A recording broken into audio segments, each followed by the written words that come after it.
This is Barton Jerner. He was born December 12th, 1925. He served in World War II in the Army, and his highest rank was T5. Today is November 10th, 2013, and we are in Homewood, Illinois, and this interview is being conducted for the Veterans History Project at the Library of Congress. And my name is Shalak Wilson, and Maggie Colton is behind the camera. All right. So, Mr. Jerners, it's been a pleasure meeting you, and it's to my knowledge that you served in the Army during World War II. Yes. Okay, one of the first questions I wanted to ask you was, were you drafted or did you enlist? Yeah, I was drafted. And what year were you drafted? Well, I had no choice there unless I wanted to quit high school. If I didn't stay and graduate, I wouldn't have finished, see. So I turned 18 before I graduated. So they let me stay in the high school and graduate. Then they put me on the list. Wow. So you didn't really have a choice of joining? Oh, no. So prior to the draft, did you have any intentions of doing military anytime? Oh, yeah. I asked my dad if he'd sign for me when I was just 16. And he said, no, you're going to stay in high school and finish up. So that was it. They told me I had a choice of Army, Navy, or Marine Corps, and I said, I'd like to go in the Navy. So there were about 20 of us the day that I reported in this room, and a guy walks in and he said, all you Navy guys are in the Army now. We need you over in D-Day, when they invaded France, and they had a lot of casualties, so didn't need any Navy guys, but I needed a lot of soldiers. Yeah. Did you participate in that battle at Normandy? I didn't. Okay. No, it was over with when I got there. France was pretty much liberated by the time I got over to Europe, because we went across without any trouble. Went across on that train I was telling you about. Yeah, I'm sure it was. But the Germans were right on the other side of the border yet. They had pulled back to that point. But they were in trouble because they didn't have any the essential gasoline, because the Allies had bombed their oil fields and places where they made gasoline made oil into gasoline. So other than that, the only place where I saw any battle was in Germany. All right. So how was the boot camp experience for you? The whole boot camp experience? Oh, well, it's a lot different than, the usual life. Yeah, it was, they kick you around a little bit and they make you feel like you're worth about 2 cents. And you work hard. You go out on a lot of hikes, middle of the night sometimes, walk. And it was basically infantry training down in Texas. And that lasted for about 3 or 4 months.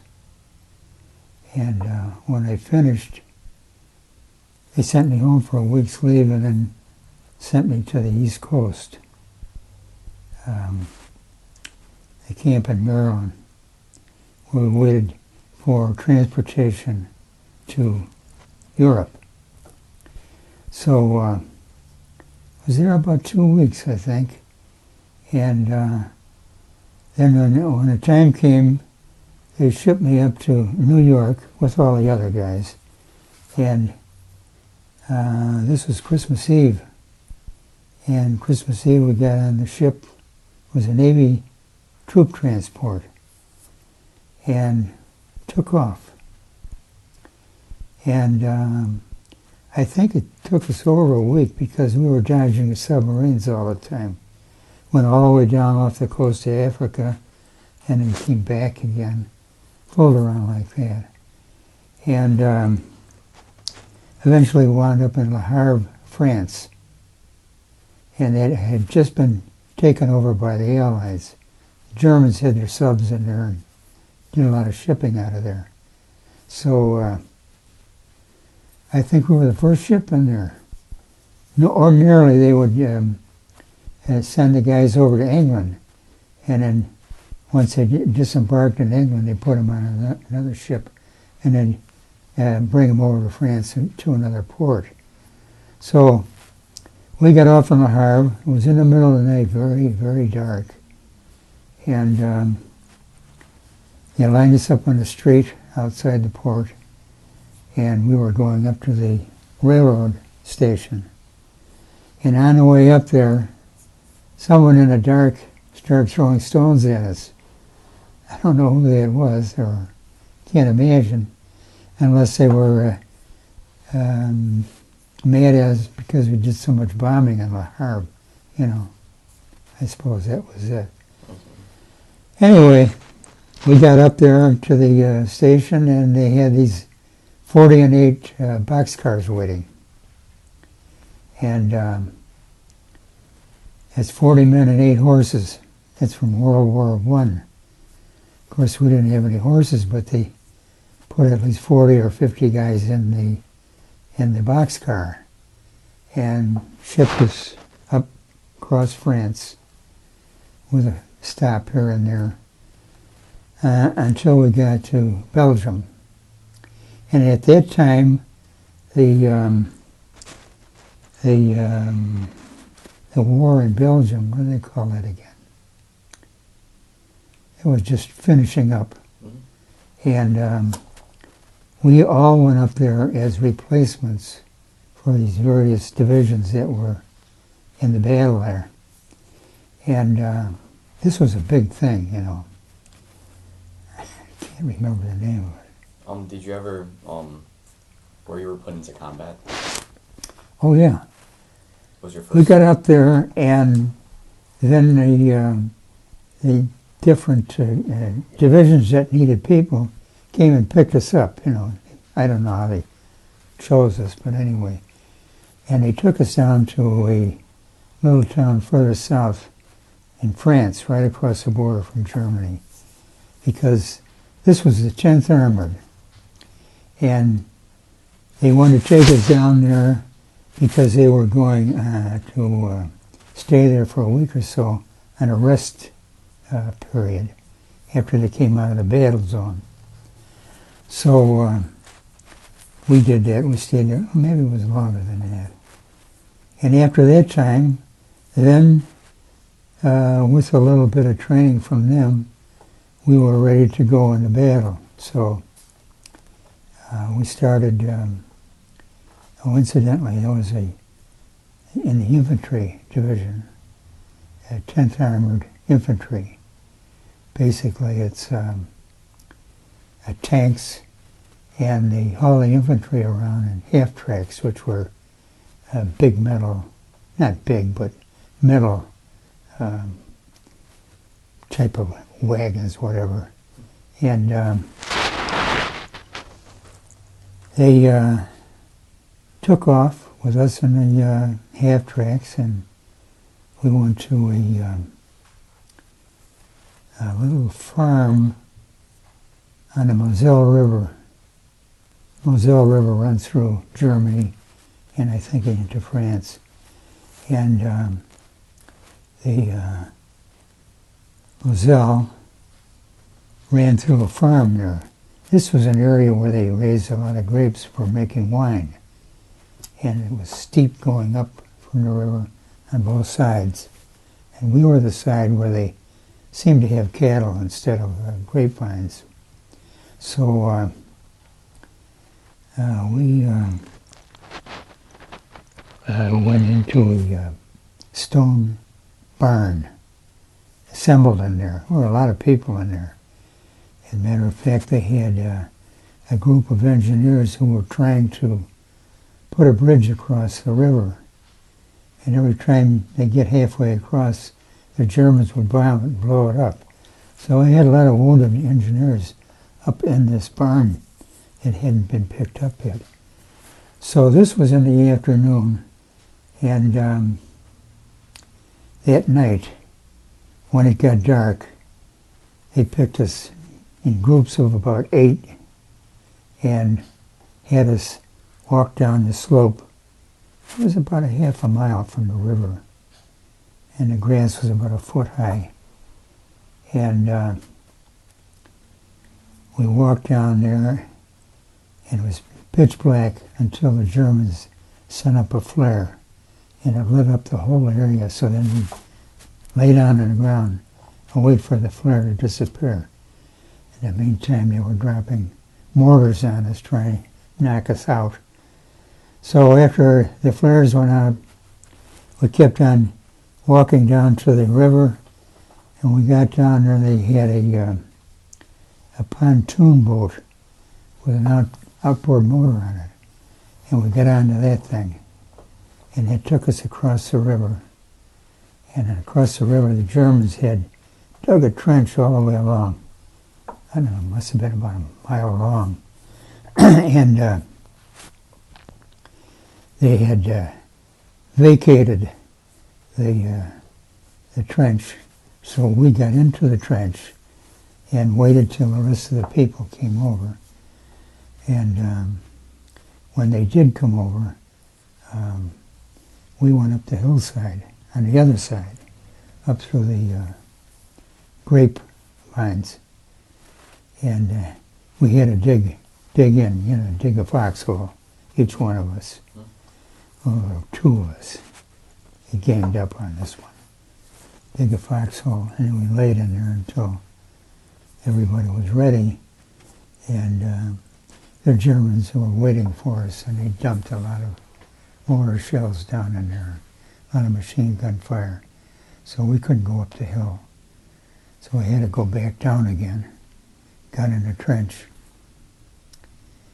And I had a good friend who used to draw guard duty with me from time to time. And we were sitting in there for about 2 hours, I think, and he got a little curious and he wanted to see what was going on, because the trench was rather deep. And we were down below, so they couldn't hit us with anything. But he sneaked up the side and peered over the edge, and there was a German waiting, and sniper, and shot him through the head. And it really messed us up. We weren't ready for that.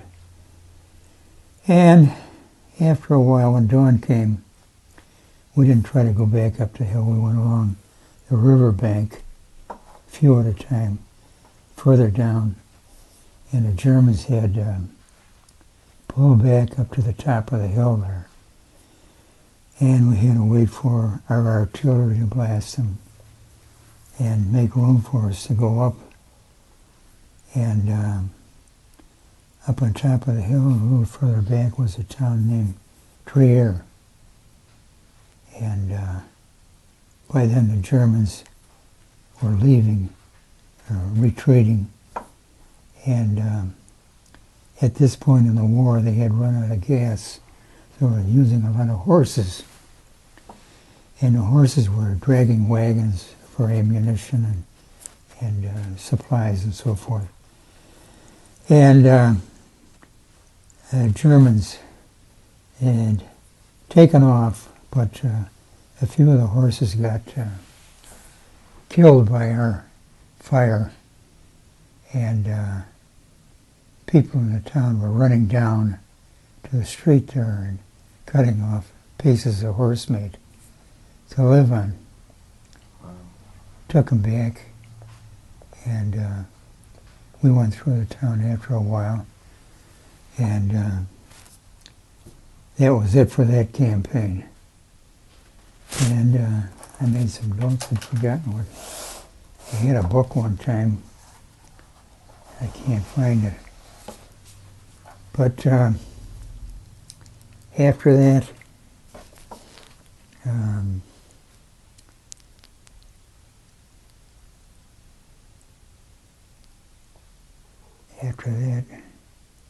oh, I want to tell you, when we were on the train, before we got to Belgium, we stopped off in the night and they were going to feed us. So they had these big 30-gallon garbage cans, the metal cans, and one had coffee in it, and the other one had stew or something in it. And they set these cans up on the tracks next to us, and we're all lined up waiting to get our food, and here we could hear this hoot, hoot, hoot, and everybody started to look around. The lights were out, you couldn't have any lights on. And got stronger and stronger, the sound. And finally, the train that was coming at us turned the light on. It was like here to the other side of the street. And everybody just ran off the tracks there. And the train coming down hit that food. And it just flew out like a load of garbage. And all of us were plastered with this stuff. Yeah. How was the food? So like, how did you eat during? I'm always curious about how soldiers in war during conflicts and campaigns survive off of, like, get their essential food and water and everything. How did that work out? Well, in this war we had K rations. They call them K rations. They were in a package about the size of, about half the size of this. In there was a little packet of sometimes scrambled eggs or pork and beans or something, and then 2 cigarettes and a little capsule of something to drink, like sweet, like a soda pop or something.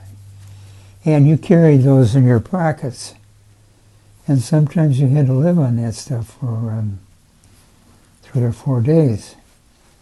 And if the troops were successful in taking over an area, they'd come with a truck with rations, they'd cook for us. We'd have a regular meal. But eating was a problem. And the water, you had a canteen, and you filled it up and carried it with you all the time. If you ran out, you had to fill it up wherever you could. So that was it. So did you serve another campaign after the one in Belgium? Yeah, we went to, I wish I had a bigger map of Germany, but, this campaign that was on when we got up to Belgium was called the Bulge. It was a big campaign put on by the Germans. They made their last attempt to drive the foreign troops out of the country, and we stopped them there. I didn't stop them. The troops that had been there for a week or so were able to stop them, and the Germans pulled back. But after Trier, we went on a kind of a southeast trip across Germany. This took from January up until April when the war ended. And we hit various places, houses or little towns that had to be taken over, and a lot of people got hurt, in the process. When we moved from one place to another, it was always with 1 or 2 tanks in the lead, and then a procession of half-tracks behind, or maybe three half-tracks, 4 half-tracks behind that. And the tanks would usually shoot up a place that they wanted to take over, and then we'd get off the half-tracks and go into the town and take it over. And if it was late, you'd stay there for the night or whatever. But that's what we did. We went zigzag all the way across here, all the way down to the Swiss border. So, were there many casualties in your unit? Many, I would say, 10%. 10%? And before that, there were quite a few more. And it was in the wintertime, so we didn't have the shoes that we needed. And a lot of troops that got wet feet and then cold. And they got what they call trench foot. And it was bad enough so they'd have to go to a hospital. Some of them never came back. So we lost a lot of people that way. There was a big patch of woods where the Germans had dug in, and they were a big bother because they were constantly shooting at us. And they decided that they were going to get them out of there, so they shelled the woods in, I think for about a day and a half. And the Germans were still in there when we pulled up and were ready to go in there. But there was a tank that was, one of our tanks that was running alongside of the woods, and he was firing a machine gun into the woods. And we couldn't go in there as long as that tank was doing it. So this commander told me, run after that tank and tell them to stop firing because we want to go in the woods. And I had to run along the edge of the woods, and some of the Germans were still in there. I'm amazed that they didn't shoot at me. But anyway, I got down about, maybe a quarter of a mile, and I saw a guy stick his head up under the bushes, and right away I snapped my rifle up. I walked up to him, and he put his hand up. It was covered with blood, and so I walked up to him, and it was a German officer, and he was sitting on the ground, and he said, Nick Schiessen, don't shoot me. But he had taken his pistol out of his holster and he laid it on the ground next to him, I guess in case he needed it right away. And so I walked over and I picked the pistol up, stuck it in my pocket. Everybody was looking for a pistol because it's small enough you could carry it around and you had some protection. Anyway, in the meantime, the tank disappeared. So I ran back to our group there, and they decided that the Germans, most of them had pulled out of the woods, so we weren't going to go in there. So I took that pistol home with me when I discharged. And they didn't take anything like that away from you. A lot of guys had rifles, and I saw one guy with a grenade. I don't know if it was the fuse was taken out of it or what. But I took the pistol home with me, and I had it up until 2 years ago. And there was a guy that bought war paraphernalia, and he was in the area. He advertised in the paper that he was going to buy stuff. So I went over there with the pistol, and he bought it from me. So I never did anything with it after a certain point. It was just got to be a point where I worried about my kids getting into it or what have you. So I got rid of it that way. Sold it to him. That was it. So that was, more souvenirs from the war that you took back? No. So I got, I had a uniform which I gave to a museum out west of Chicago. And outside of that, I didn't have anything else. But we used to take the pistol out, and I had a friend that had a farm south of here, and we used to shoot at tin cans and what have you. You could buy ammunition for it. It was a 38 caliber gun. But I got to the point where I didn't want to take it out anymore. So I got rid of it. How were you extracted after the end of the war from Germany and Europe? How was I extracted? So how did you get back home, pretty much? Oh, they had a fleet of trucks had hauled us into France, and they had a camp set up called Camp Lucky Strike. It was right on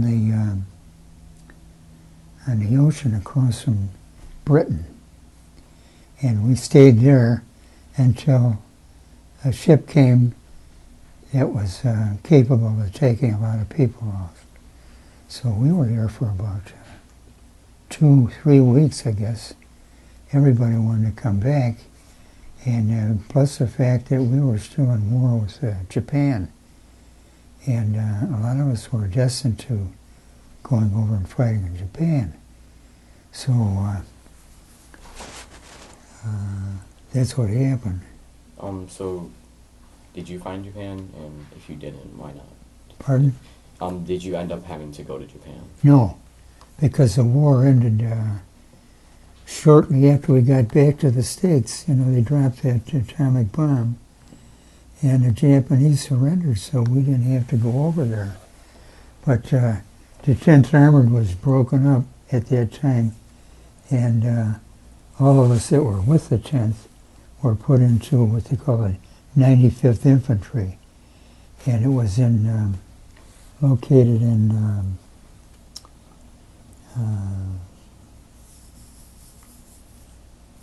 oh God.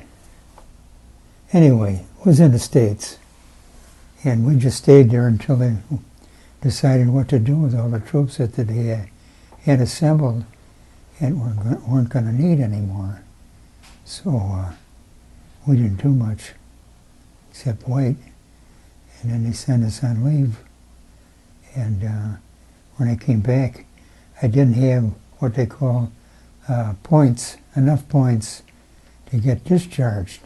Some of these guys had been in the service for 3 or 4 years, and they had accumulated a lot of points. But I didn't have that time, and so they wanted to keep us in the service for at least 2 years. And so they sent a bunch of us back to New Jersey, and that was a discharge center, a big one, where troops came in from Europe and ran through there, and they were interviewed and their discharges filled out, and then they provided them with transportation, sent them home. And sometimes they were just sent to another camp. But that's the way it went. How did you stay in touch with your family when you were in Europe? How did I what? Oh, how did you stay in touch with your family? Oh, when you were in Europe? we had mail. We had mail. You had to be careful what you wrote, because everything that you wrote or what you got was, what do you call it? Somebody reads it, so that there's no military information being transported back and forth. So the letters that I got from home were very brief. The ones that I sent were brief too, just to let them know how I was and what the prospects were coming back. Okay. How did you in Europe during your downtime entertain yourself or pass by the time? Well, if you were in, like we were in France for a while, and they were pretty nice. They would, sometimes they would put on a little show for us, but we had to rely on the American bands came over, and they put on a show, and might be a comedian and a well-known person. He put on an act with the band, but mostly it was a lot of sitting around. There wasn't too much entertainment. Do you recall the day when you were discharged? When I was discharged? Yeah. Oh yeah, yeah. I was discharged. I was working in the discharge center in New Jersey when my time came up, and yeah, I was really happy about that. And they selling they gave you the discharge papers, and then you were free to go any way you wanted. They'd provide you with the money or tickets, whatever, on the train. Didn't fly you. But I had a brother that was living in Maryland that was south of there, and I went straight down to visit him, stayed there for a while. So what did you do after you got out the war as in career? Once you were discharged out of the Army, what did you do as a career? I didn't have any real plans. I just loafed a lot and met some of my buddies that were in the service too. We'd go to the tavern and talk things up, and I think it was about 2 or 3 weeks, and I finally went out and looked for a job. I got a job with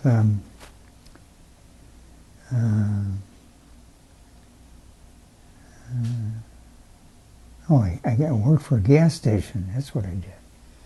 Worked for a gas station, and I did that for a while. And one of the customers that came in there worked for the city of Chicago in the engineering department, and he used to talk to me, and he found out that when I was in high school, I took architectural drawing, and never did anything with it because he went right into service. And he said, I'll talk to my boss and see if I can get you on here. So he did, and a couple of days later, I went downtown Chicago, and he had a desk waiting for me, and I started working on the plans. What I would do, the engineers would design everything and give me a rough sketch, and then I'd clean it up and make it look more important. And they'd copy it and put it in their library there for future reference. And some of the stuff they used to build a subway. You know, the subway was just under construction in Chicago.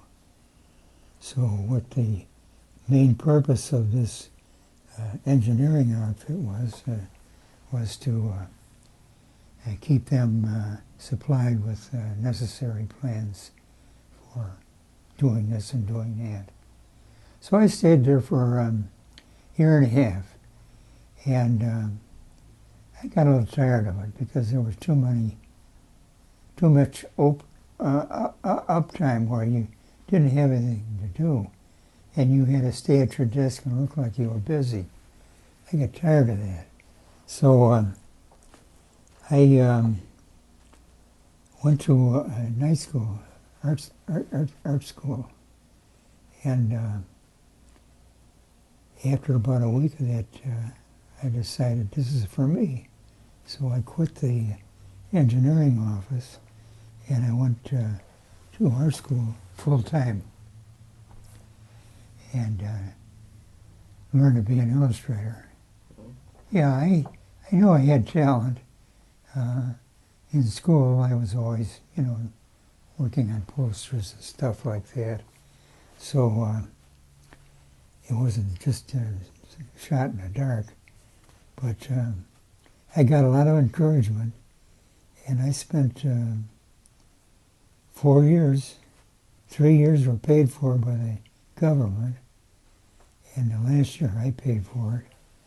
And we had painting classes and did portraits, painted for models and stuff like that, and different assignments where you learn how to do just about everything an illustrator would have to do. And after I got out of school, I went to the first advertising art studio that I knew about, and they hired me. And I stayed there for 18 years. Made a pretty decent living. And after that, I went on my own. I'd met a lot of people that were buying art, and they'd call me, and I'd go and see what they needed, and take it home with me, and work on it at home, and deliver it too many times the next day. They didn't give me a lot of time to work on stuff, but I did that until I retired. Yeah. Did you have any close friendships during the war that you made with your fellow infantry troops? Yeah, I did. Do you know any of them still today? No. We got together probably after the first 5 years after we were all out of the service, and we'd get together and, whoop it up a little bit. But then, little by little, everybody had families and kids and so forth, and that ended. Once in a while, I'd get a phone call or something, talk to somebody about how they were doing and making any money and so forth. So you mentioned you have kids. You mentioned that earlier. What? You have kids. Oh, yeah. Kids after war. Yeah, I have How kids. was raising a family after the war? How was that experience? Oh, that was, I don't think the war had much effect on that, except that I got certain benefits, which helped, when we were raising kids.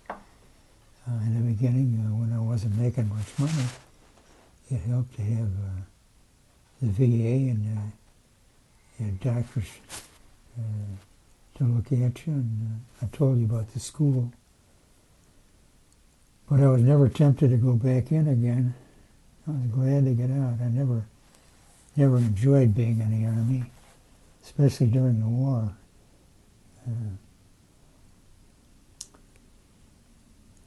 So after those 5 years after the war, that was the last time you saw any of the people from the war? Or did you see But that I served with? Yeah. Yeah. Yeah, maybe it was a little before that time, because people moved away. A lot of the people that I knew were from this area, not this area, but from the Chicago area. And they got married, or they took jobs that were in the other part of the country, so we lost touch with each other that way.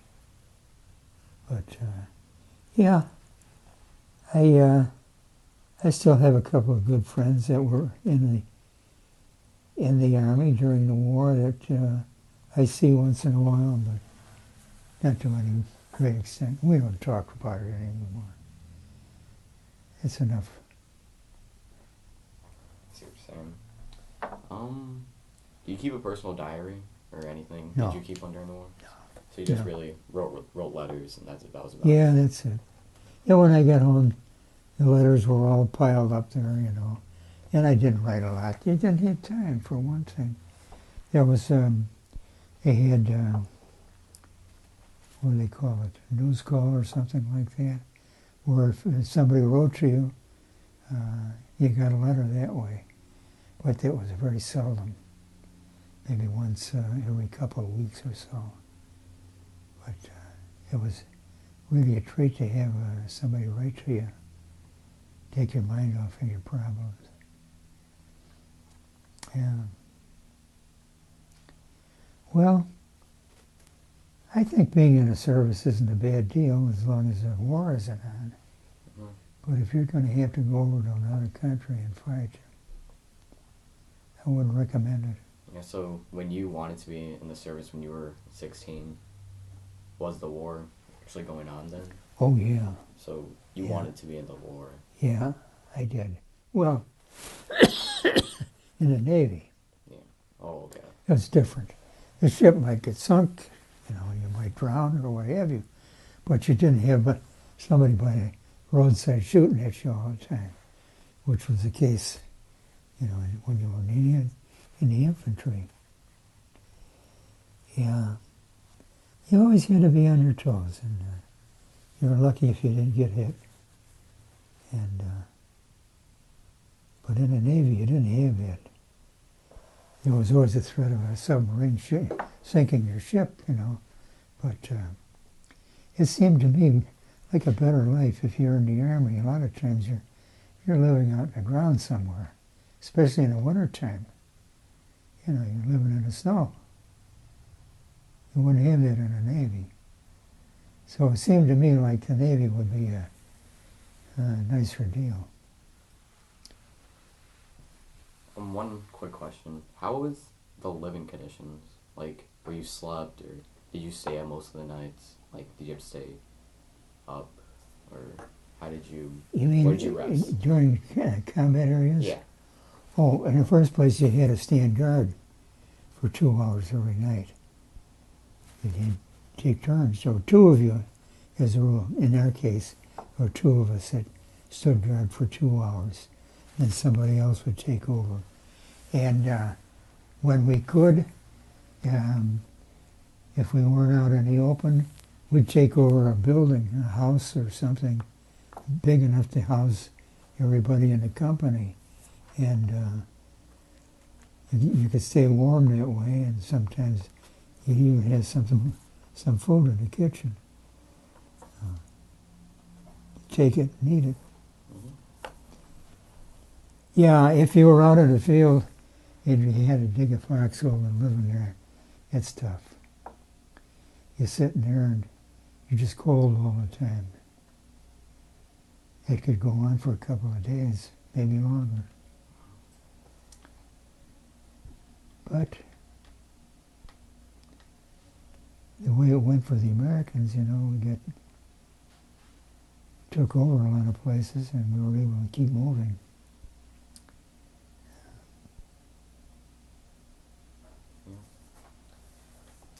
Well, Mr. Kerner, this has been one of the best... Really? One of the best things I've ever experienced in my life, honestly. This has just been eye-opening for me. Like, oh, yeah. I've never heard stories like this, and it just sort of makes me realize things, too. How you said it just... Like, it's nothing compared to the experience. Yeah. But just hearing about it... Well, it gives you a rough idea of what it's like when Yeah. you're in combat anyway. You're always under stress, never a dull moment. You have to worry about being shot or being captured. That happened a lot. But when you go into service and you know you're going to wind up in a war, if you do it voluntarily, you're taking a big chance. But if they didn't have people taking a chance like that, we wouldn't have an army over there to protect us. So a lot of guys, I suppose they thought that it was a good deal. But after they're in it a while, they want to get out. They've had enough.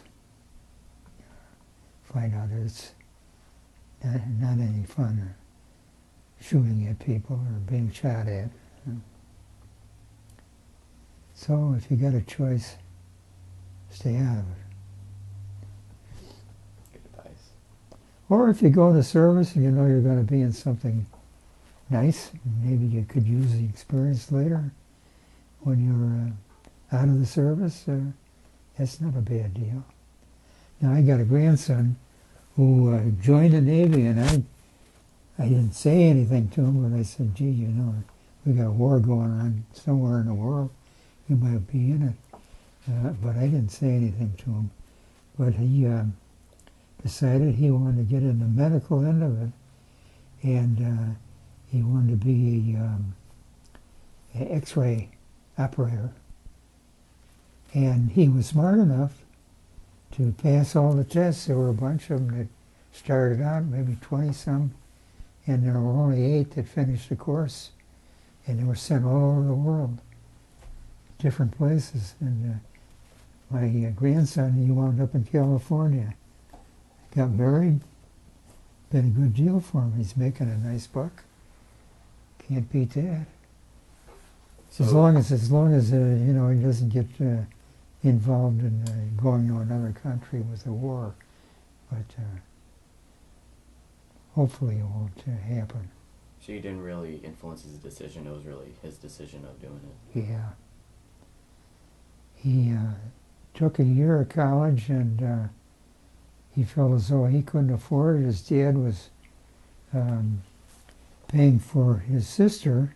Sister was really a smart girl, and there was no question about it. They were concentrating all their money on her, and he didn't find anything in college that appealed to him, so he decided to join the Navy. And I thought, Jesus, hope he knows what he's doing.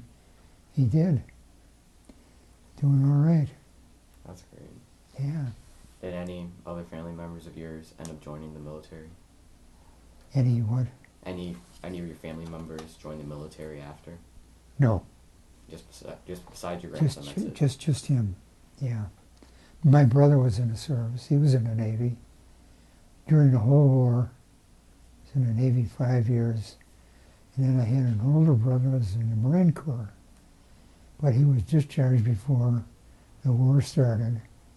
And he had a family started. And he got a, what do you call it? He didn't have to go in because of a family affair. They usually didn't take anybody at that time unless they were single, or if they were just married without kids. But if you had a family, you were going to create a problem by being in the service. They didn't take you. But so it goes. So far he's made a good move. Well, maybe you want to do that. Maybe. I don't know. Military doesn't seem like, it always seems like a good way if you don't know what to do. Yeah, as long as you don't wind up in a war zone. In his case, he's just stationed in a hospital, and he's taking X-rays all the time, and he gets a weekend off now and then he and his wife, they take little trips here and there. So it's just like he's got a civilian job. But there's always that deep down, he doesn't belong to himself, you know. He belongs to the Navy. And it wouldn't be impossible for him to get a notice that he is going to go here or there. He's going to have to leave where he is, which is not good. And sometimes it can really put you in harm's way. But you don't have any choice. When you're in the service, you do what they tell you to do. They need you here or there, you're gone. Did the war change your perspective on how you look at the military? How your experience in the military, did it change on how you look at it as a whole? Oh, yeah. I think the guys that volunteered to go in the service, they're really ultra good people, or else they don't know what they're getting into, because they offer them a pretty good salary and everything.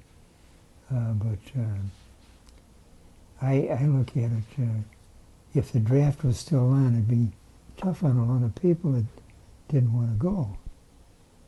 You don't have any choice. So, yeah, the service can be a tough deal for some people and not so tough for others. Right now, I think my grandson's got it made. I'm happy for him. That's good. I'm glad I didn't try to talk him out of it. All right. So overall, this is probably the last question I'm going to ask you. How did your whole experience being in the military affect your whole life, and how does it affect you today? Well, it affected my life in that you're never certain about anything. And I had to learn to get along with people that I didn't like. We have commanders or people in charge of our group that would yell at us and do this and do that. You learn to take that, forget about it. I think I appreciated life a lot more than I did before. I just took it for granted. Here I'd been through a lot of trouble and I made it back okay, so I was going to make the most of it. That's about it. Thank you for your time, Mr. Kerner.